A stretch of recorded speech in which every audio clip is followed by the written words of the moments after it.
Adıyaman ekmeğini yer. Valimiz nerede? Valimiz nerede bizim? Bizim valimiz 9 tane bina yıkıldı diyor. Daha benim birinci depremde çocuklarımı çıkartıp ikinci depremde içeri girdim. Komşuyu çıkartmak için. Evet. Nerede bunlar? Ben yağmurun içinde, suyun içindeyken nerede bak? Doğru. Yani dert mi tuttu 81 tane millet şey var. Onun adı neydi? İlimiz var. Nerede bunlar?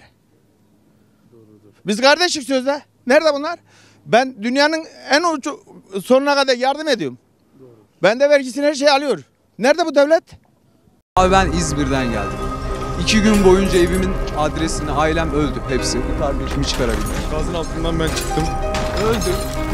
Defalarca paylaştık, AFAD'la konuştuk, UMKE ile konuştuk, Polonyalı ekiple dahi konuştuk. Ben İzmir'den nasıl daha önce gelebiliyorum ya? Ben İzmir'den nasıl daha önce gelebiliyorum? Kafayı yiyeceğim. 3 valiz eşyayla yardımla geldim. Hani onları toplama süreci de var. Seferi beklettiler 10 saat Ankara'da. Nedenmiş? Recep Tayyip Erdoğan Adıyaman havaalanına gelecekmiş. O yüzden önlem amaçlı ya yardım götüreceğiz. Öldü, herkes öldü. Ölüme terk ettiler abi. Allah hepsinin belasını versin. Yaşattıklarını yaşamadan da hiçbir can vermesin. Abi kazma kürekle anamı çıkarmaya çalıştık. Ben odada anamgilin sesini duyuyordum. Ne yardım var ne şey var, kendi çabamızla çıkarmaya çalıştık. Kimse gelmedi abim. En sonunda acı çeke çeke öldüler abim ya.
They